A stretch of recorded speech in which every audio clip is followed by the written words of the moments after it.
Hello. Kain tayo dinner. Ayan. Okra.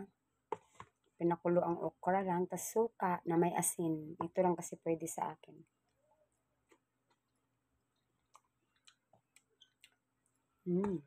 Sarap. Sabay ng pipino.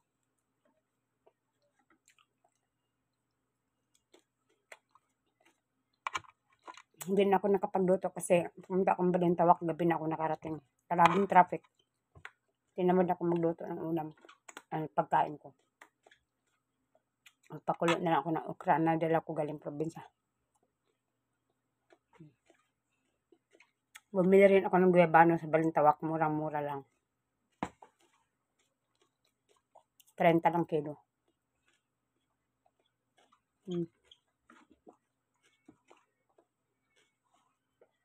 Sa umpisa, parang ayaw mong kumain ng ganito. Pero ngayon, sarap na ako.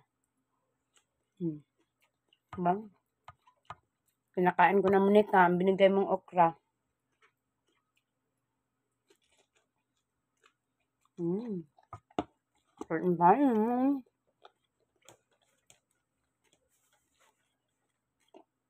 Ewan ko lang kung hindi pa ako tataba nito sa dami ng kakainin ko. Kaso sabi ng doktor, hindi daw talaga ako tataba. Basta gulang kinakain. Walang kanin. Bye-bye.